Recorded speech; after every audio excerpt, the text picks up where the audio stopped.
విదేశీ విద్య అంటే ఇప్పుడు కాదు, గత 30-40 దాదాపు 50 సంవత్సరాల నుంచి కూడా విపరీతమైన ఇంట్రెస్ట్ ఉన్న ఒక విషయం. ఏ దేశానికి వెళ్తే బెటరు, యూఎస్ఏ బెటరా, యూకే బెటరా, ఇంకేమైనా దేశాలు బెటరా, వీటన్నిటికీ సమాధానాలు చెప్పడానికి we have a one stop solution.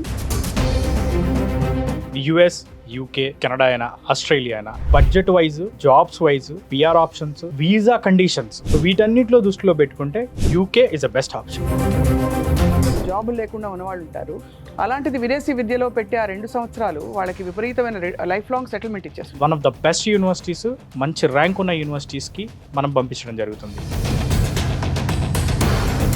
ఒకటి 1 year మాస్టర్ ప్రోగ్రామ్ ఉంటుంది, 2 years మాస్టర్ ప్రోగ్రామ్ ఉంటుంది. యూకేలో ఉండే కోర్సెస్ అండి అన్ని స్టెమ్ కోర్సులా లేకపోతే ఐటీ,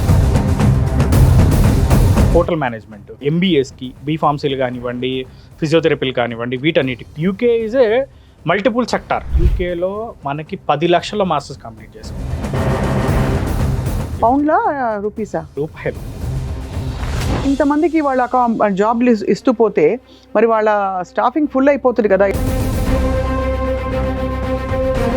ఇప్పుడు నెక్స్ట్ ఇయర్ నేను ఏం చదవాలి ఏంటి అని ఆలోచిస్తున్నాను, మిమ్మల్ని అప్రోచ్ చేయాలి. నెక్స్ట్ ఏం చేస్తారు మీరు అసలు? కంప్యూటర్స్, ఇప్పుడు మెకానికల్ కూడా చూసుకున్నా కానీ యూకే కూడా one of the top hub. Architectural అవసరం కూడా యూకేలో ఎక్కువ ఉంటుంది. హోటల్ మేనేజ్మెంట్ గురించి చెప్పుకోవాలనుకుంటే UK is a huge demanded course. మనకి టోఫెల్, జిఆర్ఈ, ఐఎల్ట్స్ ఇట్లాంటివి ఏమి అక్కర్లేదు. మొత్తం పాస్పోర్ట్ దగ్గర నుంచి వీసా వరకు మొత్తం మన ఇండియన్ టీం చూసుకుంటారు. అంటే స్కాలర్షిప్ ఇవ్వడం అంటే అది ఎలా వస్తుంది చెప్పండి? స్కాలర్షిప్ అనేది కన్సల్టెంట్ మీద డిపెండ్ అయ్యింది మేడం.